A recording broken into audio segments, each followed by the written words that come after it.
One evening, I was out hiking through the countryside when the weather flipped out of nowhere. The rain came down hard, soaking me in seconds. I started scanning around for cover and, at the end of this muddy little lane, I spotted an old rundown cottage with a sagging thatched roof. It looked abandoned, but at that point, I didn't care. I pushed the door open, and the place was pitch dark and smelled damp, like it hadn't seen a living soul in years. Way in the back, there was a small room with a rusty old stove. I stuffed some wood into it, struck a flame, and got a fire going. I kicked off my boots and sat down, holding my hands out to the heat. That's when I heard footsteps in the hallway behind me.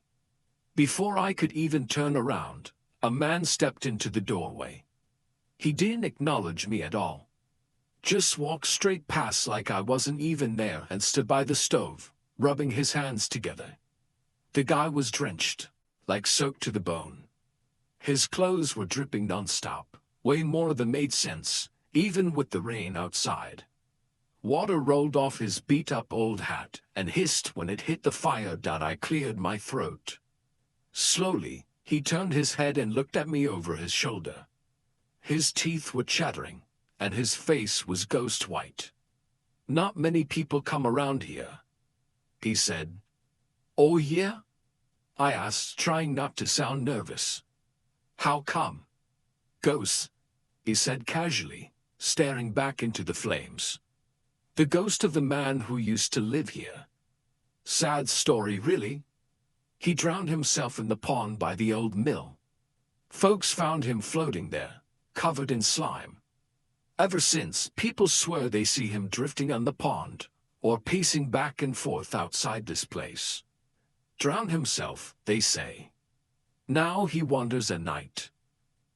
He let out a long sigh. I could hear water squishing inside his boots. "But that's just superstitious nonsense," he added.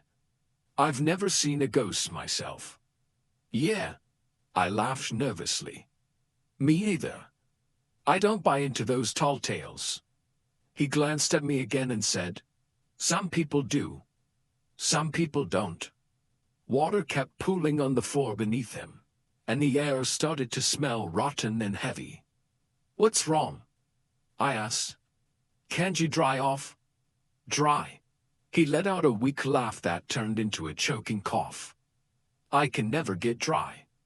Suddenly, he shoved both of his muddy arms straight into the fire, up to the elbows.